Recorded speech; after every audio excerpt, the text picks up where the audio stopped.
Hello, and welcome to the History of the Germans, episode 146, The Return of the King, Henry VII's Journey to Rome.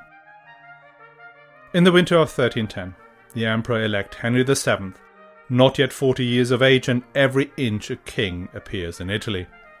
An Italy torn apart by incessant violence between and within the cities.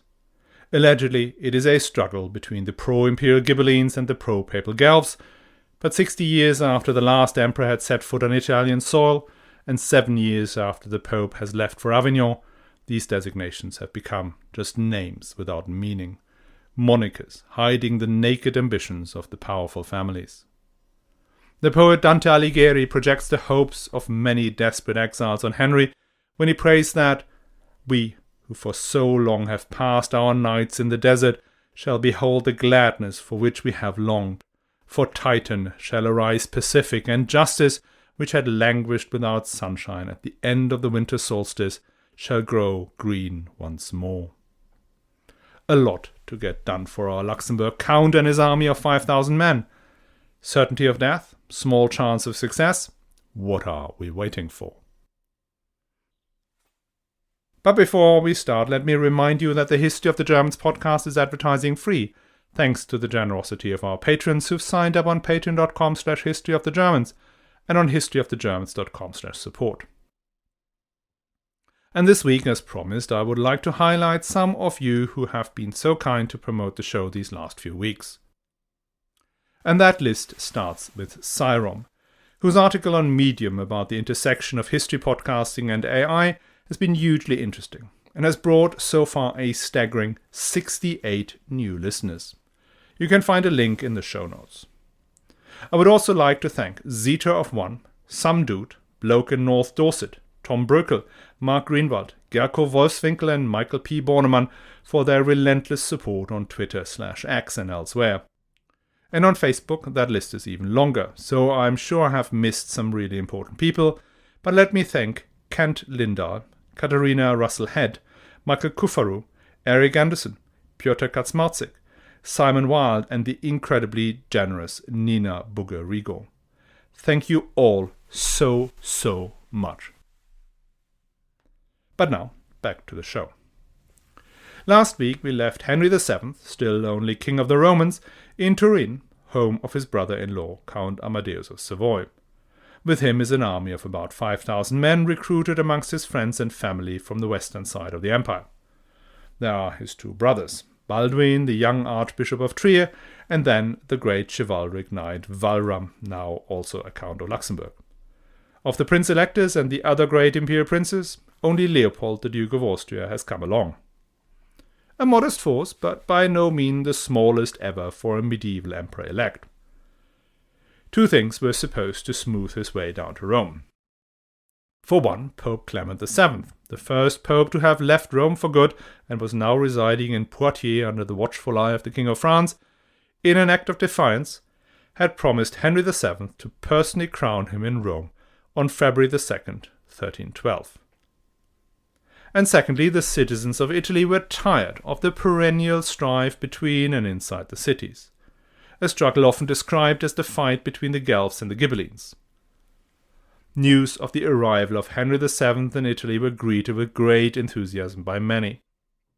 The great poet Dante, at that point a political exile from his hometown of Florence, wrote, "Rejoice, therefore, O Italy, though that art now a subject of pity even to the Saracens, for soon shall thou be the envy of the whole world. Seeing that thy bridegroom, the comfort of the nations and the glory of thy people, the most clement, Henry, elect of God, and Augustus and Caesar, is hastening to the wedding. Dry thy tears and wipe away the stains of thy weeping, most beauteous one. For he is at hand, who shall bring thee forth from the prison of the ungodly, and shall smite the workers of iniquity with the edge of the sword, and shall destroy them." End quote. Such enthusiasm amongst the oppressed, combined with the papal blessing, put Henry into a much more attractive position than many of his predecessors had enjoyed in the past, and it presented him with three possible options. Option 1 would be to just ride hell for leather down to Rome, get crowned, and get home, barely touching the sides. That was the easiest option. Even the cities that weren't excited about the presence of a new emperor on Italian soil would not risk an outright war to stop someone who would be come and gone in a year. That had worked well before, for instance under Henry II, Conrad II, and Henry III.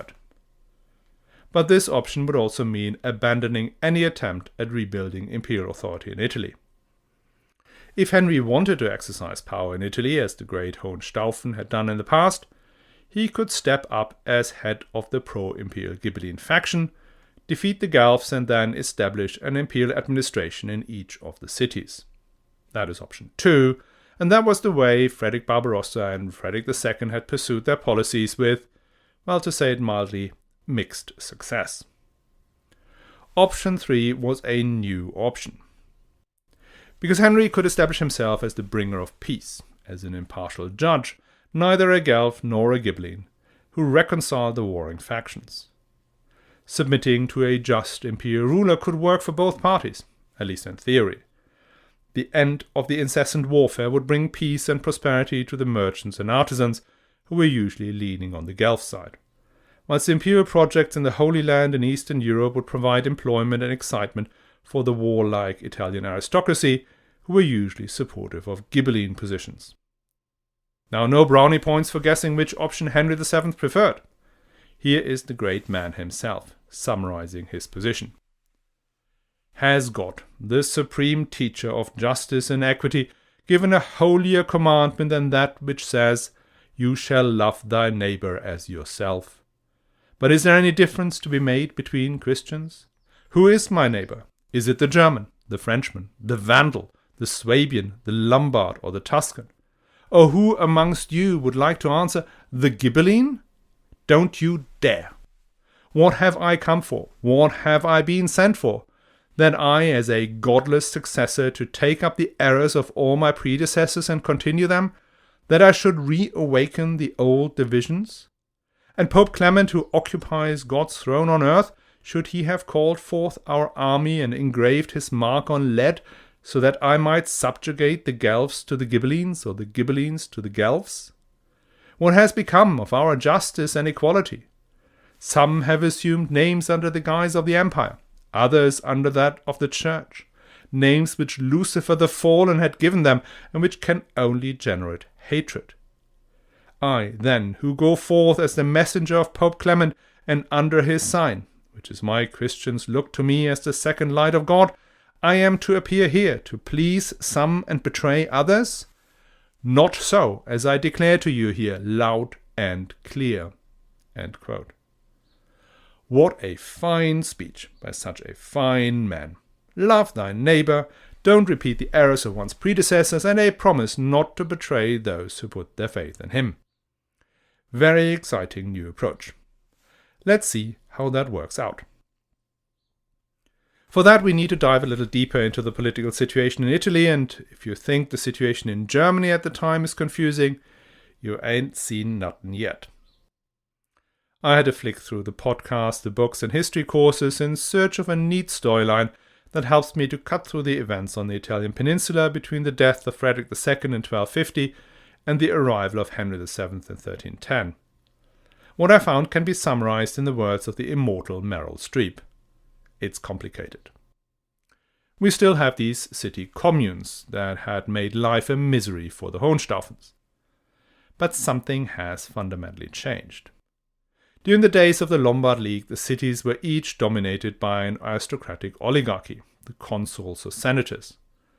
This structure was copied from the ancient Roman Republic, where most decisions about war and peace were discussed amongst the city leadership and then brought to the people for approval.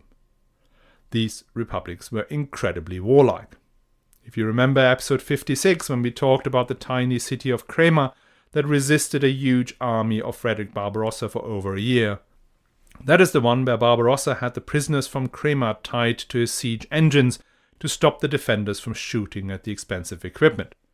But to no avail, because the hostages encouraged their friends and family to rain stones and burning arrows on the attacking towers, even if that meant maiming and killing them. During the 13th century, this fierce spirit waned away, in line with a change in the social structure of the cities. The merchants and the artisans had become richer than the land-owning city aristocracy, because trade had kept expanding throughout the 13th and 14th century in both scope and scale. One legacy from the Crusades was a dense network of trading posts across the Mediterranean and the Black Sea, run by the maritime republics of Venice, Genoa, and Pisa, which brought luxury goods from the east to Europe. Marco Polo had returned from his travels to China and Persia in 1295. Already in 1245, a Franciscan monk, Giovanni del Pian del Carmine, had travelled to the Mongol Khan's court as an ambassador of Pope Innocent IV. The exchange with the East was not limited to knowledge and luxury goods.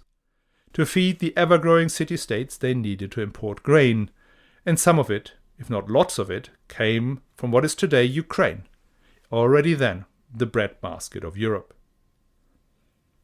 Passing goods through from the east to the west wasn't the only source of wealth. Artisans in Italian cities produced various goods much in demand across Europe. Florentine red cloth was much en vogue, as was Venetian glassware from Murano or Milanese armour.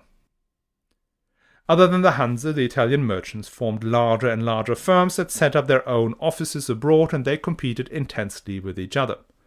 They believed in a winner-takes-all model of capitalism, rather than the supportive network approach favoured in Northern Europe. Production too was proto-industrial, inasmuch that, for instance, Florentine cloth makers would employ hundreds of workers in their workshops, where production was split into multiple stages to increase productivity. All these activities required a lot of capital. Banking began in the Italian cities well before the 12th century as crop finance. Farmers would receive a loan against their future crop, which allowed them to buy seeds and feed their family until harvest. Mostly run as private operations, in 1282 the Republic of Venice opened the first state bank that accepted deposits and issued crop loans. The Crusades led to material expansion and internationalization of banking activity that also created many of the financial tools we still use today, such as bills of exchange, forwards, and futures. As trade expanded, so did banking activity. Most bankers were merchants at the same time. They would fund risky ventures such as transporting a large consignment of silk to Bruges by assembling a consortium of merchants who would share the risk. Alongside that, they may issue a loan to the junior trader who would lead the expedition. This diversification of risk and provision of finance allowed Italian merchants to expand far faster than their counterparts in the rest of Europe, except maybe for those in Flanders. As time went by, these banking houses would find themselves lending to kings, popes, emperors, and their cities.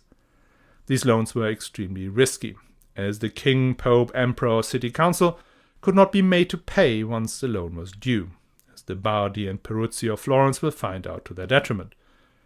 Hence most of these loans were heavily collateralized, giving the bankers the right to collect taxes, to exploit mines or other sources of income, sometimes even castles or whole territories.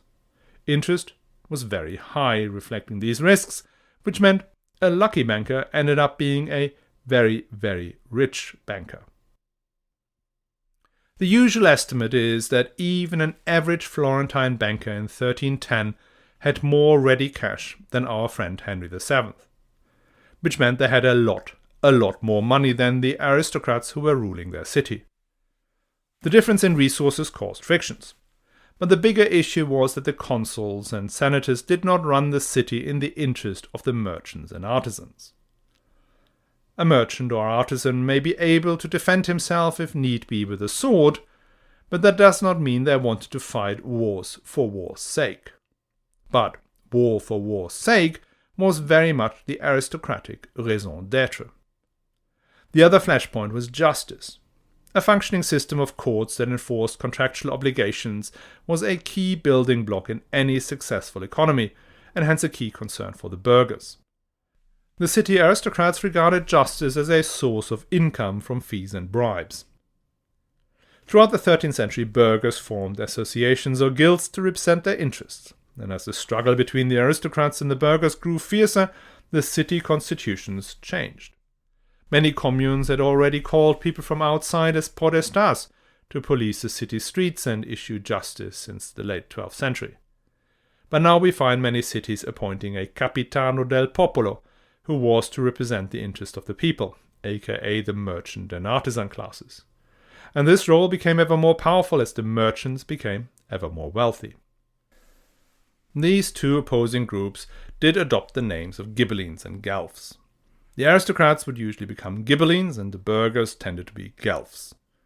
The word Ghibelline refers to the castle of Weiblingen near Stuttgart, which was the name of Agnes, the ancestor of the Hohenstaufen, and the name they actually used when referring to their own family. So these were in principle the supporters of the emperor. The word Guelph is an Italianate form of the name Welf, the family of Henry the Lion and the alleged antagonists of the Hohenstaufen. Though the name referred again to a German family, the Guelphs' allegiance lay not with them, but with the Pope. Bankers were particularly prone to be Guelphs, since the papal curia was in constant need of cash and in return appointed the Lombard and Tuscan bankers as tax collectors for the increasingly sophisticated set of church levies. But like everything else in these convoluted times, this is not 100% the case in each city, but it's not a bad yardstick. As we head into the 14th century, a couple more things are happening. Unsurprisingly, as the merchants and bankers get richer and richer, they gain the upper hand over the aristocratic oligarchs. More and more cities become Guelph, most visibly in Tuscany, where the hitherto modest settlement of Florence starts to dominate the region. In 1289, Florence and its Guelph allies beat the Ghibelline resistance based in Arezzo comprehensively. But Guelph or Ghibelline became increasingly hollow slogans. The internal struggles over political allegiance turned into a competition between dominant factions, each picking one of these names. Or in Florence, where the anti-Ghibelline sentiment was strongest, the main factions became the White and the Black Guelphs. The name White and Black Guelphs goes back to a fight within the city of Pistoia between the children of the city leader from his first marriage, who were older and whose hair had already turned white, and the second set of children from a second marriage, who were still young and sported some luscious black hair. Seemingly by 1300, hair color was as relevant a criteria for political affiliation as support for the imperial or the papal cause. These fights for supremacy between two factions, each headed by a clan chief, were as disruptive as the previous fights between aristocrats and merchants. One minor improvement was that the party which temporarily gained the upper hand would only execute a small number of their rivals and then exile the other prominent members of the opposing faction. The reason for this leniency is pretty clear. Neither party had a distinctly different program to the other. Hence, cities were usually split 50-50 between the two factions. To be able to run the city, the winning side still needed to be able to cooperate with the defeated faction, and that meant they could not kill all their brothers, uncles, and cousins. The downside of this policy of casting out your opponents was that there was constantly a government in exile trying to foment unrest inside the city and gathering support on the outside. This perennial fear of revolt then forced the city rulers to spend vast amounts of money and effort to gain favor with the people. In Florence and Milan, all the streets, not just the main square, were paved. The courts were made impartial and staffed with professional judges trained at the great universities of Bologna and Pavia, and then there were the public works, the cathedrals and churches, the city halls, and so on and so on. There we are. Every city in Italy experienced regular convulsions as one family was trying to overthrow the other, not to implement any particular policy, but solely to gain power. And that meant each city had a large band of exiles roaming the peninsula in search for allies that would help them oust their opponents. And these exiles now flocked to the court of Henry VII in their hundreds and thousands, all hoping he would bring them back into their hometowns and restore them into their previous positions. On November 11th, 1310, Henry VII arrived in Asti, the then most powerful city in Piedmont. Today the city is famous for truffles, for wine, and its palio, a bareback horse race around the triangular piazzas Vittorio Alfieri. I only found out about this delightful combination just now, and Asti went straight onto my bucket list. But in the late Middle Ages, Asti's speciality wasn't wine or truffles, but banking and civil war. The Solari family of bankers had recently taken control of the city and had expelled their rivals, the Castelli. And guess who was in the entourage of Henry VII entering Asti? The Castelli. The Castelli were Ghibellines, as were the majority of exiles that had joined Henry VII in Turin. That wasn't because Henry VII favoured the Ghibellines, but it was simply that the Ghibellines were losing almost everywhere, and hence the chances of being exiled was a lot higher if you were a Ghibelline than if you were a Guelph. So Asti became now the prototype of Henry VII's new policy of peace and reconciliation. Upon arrival, he gathered the whole population of the city in the square in front of the cathedral, where he received the oath of allegiance of the city council, and then in return confirmed the city's ancient rights and privileges, and even offered further benefits should they behave well. That's not such a bad start, but as so often with prototypes, version 1 did not work out so well. It's not clear what happened that same evening or that same night, but the next morning, according to the chronicler of Asti, Henry VII no longer thought this was enough. So he called the whole population back onto the market square. His right man, Niccolo de Monsignori, declared that the emperor was not satisfied with being just the overlord of the city. Then a cheese merchant stood up and shouted, "I suggest, O Lord, that you should receive the unconstrained power over the city and the contado of Asti." The imperial representative shouted back instantly, "Those of you who agree with the words of the cheesemonger shall remain standing. The rest shall sit." Well, that led to instant tumult. Everybody was jumping up, shouting and screaming. Some said yes, yes, but the majority shouted no, no, no, no. Meanwhile, the imperial notary concluded quite accurately that since hardly anybody had sat down, most of them were standing, the motion was carried, and therefore Henry VII was now the absolute ruler of Asti and its contado. Happy with version 2 of his grand project of peace and reconciliation, Henry appointed Niccolo de Monsignori to be the new podestà, Capitano del Popolo, and just overall bossman of Asti. Niccolo then told the Castelli and Solari to kiss and make up, and as punishment for their obstinacy, ordered the Solari and the other Guelphs to provide funds to replenish the imperial purse. This imperial purse, smaller as an average Florentine banker's safe, as I said, was rapidly depleting as more and more exiles had raised to his banner. Initially, these Italian supporters were more or less impecunious exiles. But after Henry had taken control of Asti, a veritable snowball effect set in. The rulers of Verona, the Della Scala, headed by Can Grande, which literally means big dog, sent an embassy extolling their long and loyal service to the empire, going back to Barbarossa's day, but which weirdly did not include any tax payments owed under the Peace of Constance. But who cares? He was a big dog, and he brought some pretty big men on pretty big horses. The Pisans, more fiercely Ghibelline since time immemorial and sworn enemy of the Guelphs of Florence, sent 60,000 ducats and a few hundred knights, promising the same sum should the emperor honor them with a visit. And then the appeal widened, and several Guelph city lords appeared. The rulers of Vercelli, of Pavia, and of Lodi came to submit to Henry VII. By doing so, these men defied the rulers of Lombardy's largest and most powerful city, Milan. As the chronicler Albertinus Mussatus speculated, they may have done that to please the king, or out of fear of their fellow citizens at home who had been enthusiastically celebrating the return of imperial splendor. And they were not the only ones. More and more Guelph leaders came to believe that joining the imperial cause was the best way to preserve their position. And with every powerful family that joined Henry VII's army, this logic became more and more convincing. The one who was not yet convinced was Guido della Torre, currently Capitano del Popolo and all in big cheese in Milan.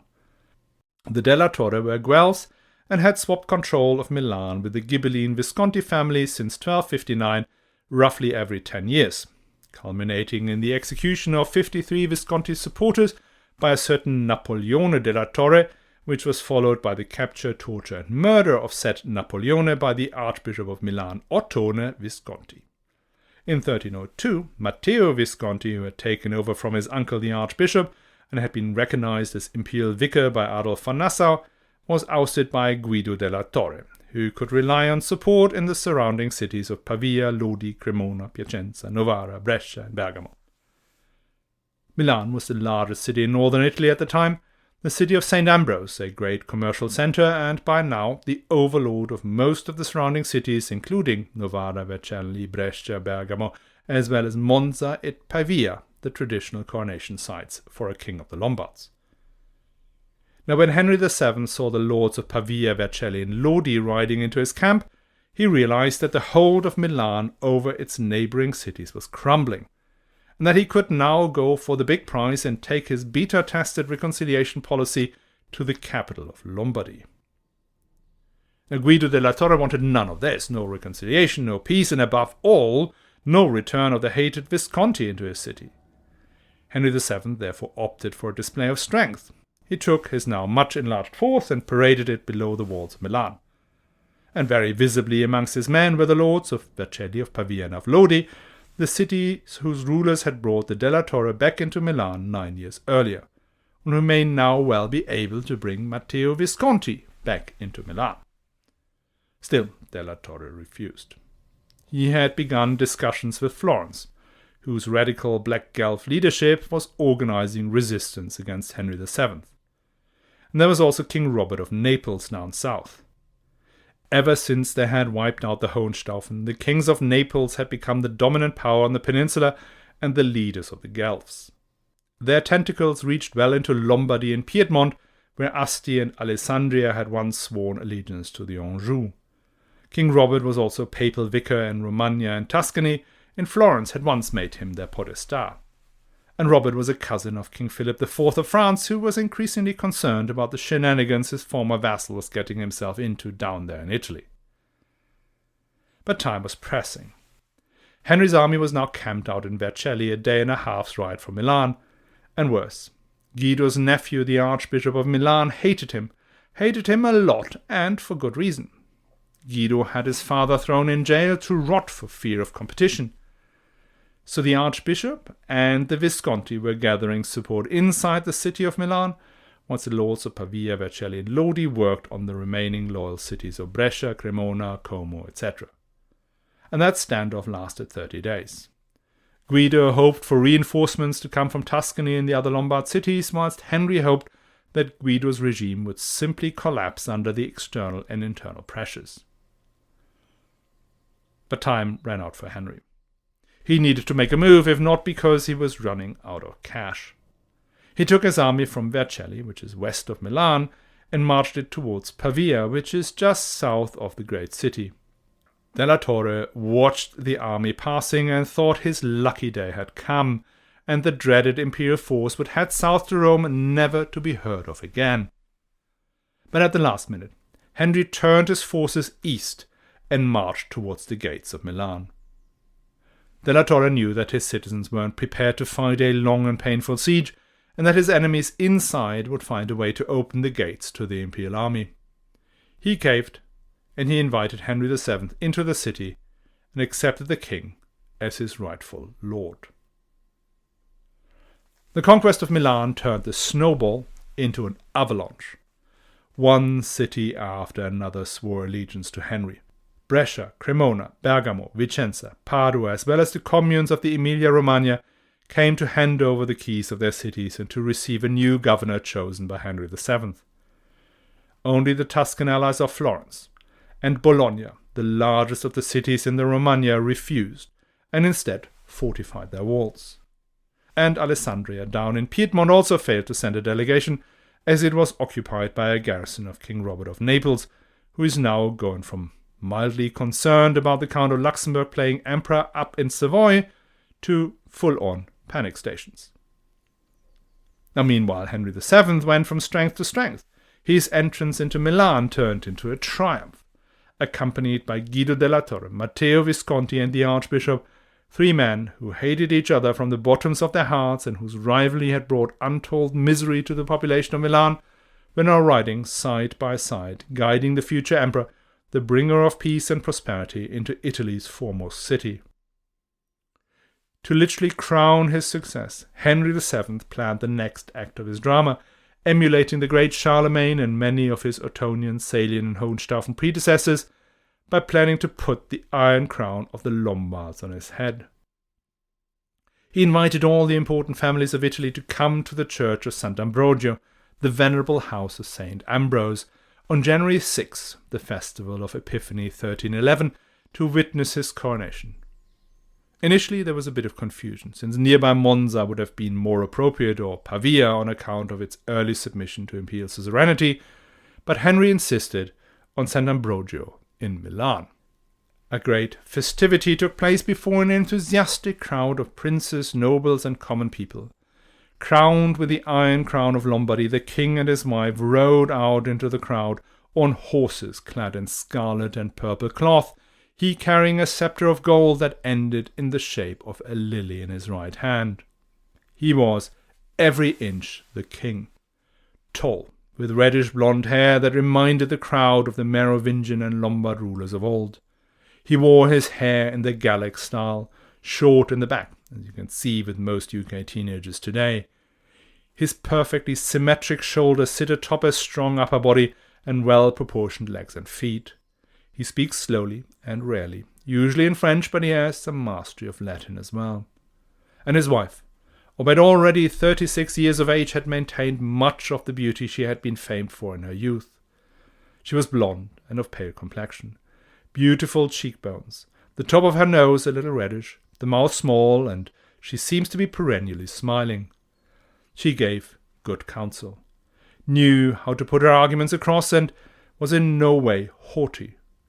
Indeed, some complained that her friendliness towards the lower classes went beyond of what was appropriate for a queen and a future empress. A perfect royal couple that had subdued Italy in merely 3 months, not by war, but by the promise of peace and prosperity brought to you by the just, the good emperor, the new Marcus Aurelius, Constantine, or even Augustus. There was, however, a little kink in all this royal splendor.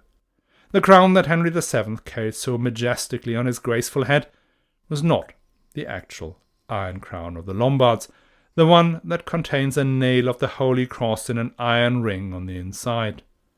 That crown was nowhere to be found. The Della Torre had pawned it years ago to fund one of their endless wars against the Visconti. So a Milanese goldsmith was made to create a gilded wreath overnight that could passably be called a crown.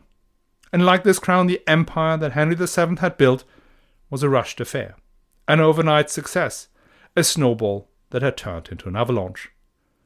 Summer is approaching, when snow turns into water, and the crown's gilded surface flaked, exposing the base metal underneath. How that will go is what we're going to talk about next week, and I hope you will join us again. And just before I go, please remember that the History of the Germans is advertising free thanks to the generosity of our patrons, and that you can become a patron too by signing up at patreon.com/historyofthegermans or on historyofthegermans.com/support.